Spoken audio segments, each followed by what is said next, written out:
જય જય શ્રી ગોખલેશ. વ્રજના મોતીમાંથી ઉતારેલ પવિત્ર.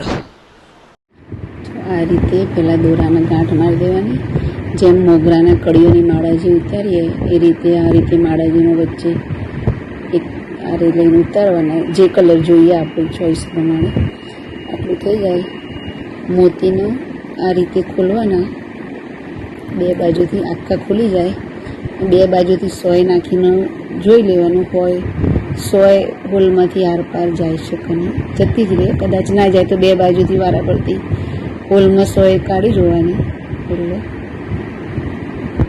આપણને ખ્યાલ રહે કે સોય નીકળે છે બરાબર. આપણે આ રીતે સોય નીકળી જાય બંને બાજુથી.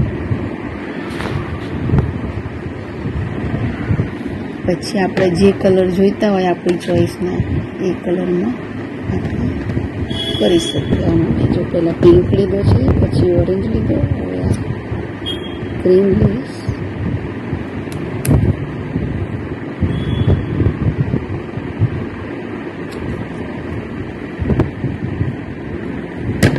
આ રીતે આને બી કાપવાની કંઈ જરૂર નથી. સાઈડની જે પટ્ટી હોય ને એનો અંદર જ આ રીતે દબાઈ દેવાની, એટલે અંદર દબાઈને વળી જશે.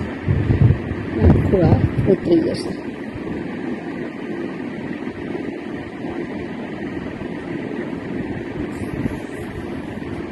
આ રીતે ઉતારી દેવાનું છે.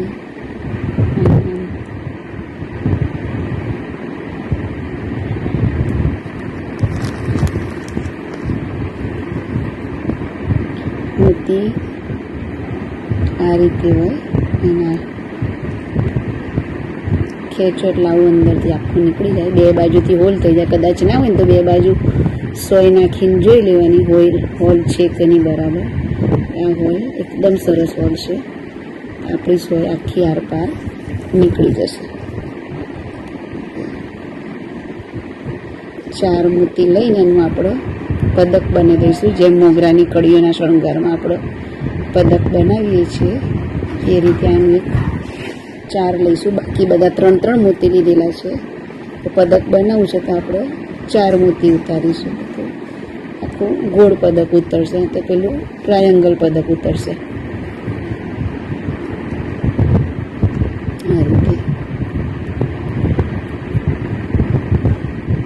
આ રીતે આમ 4 પદક 4 મોતી ઉતાર્યા.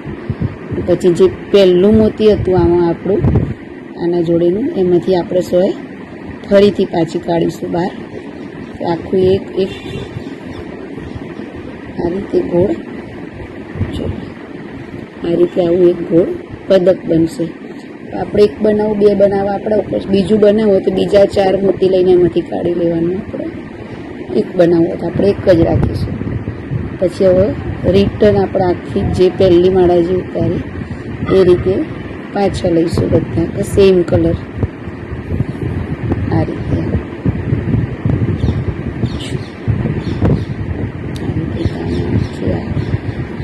ઉતરશે આખી માળાજી.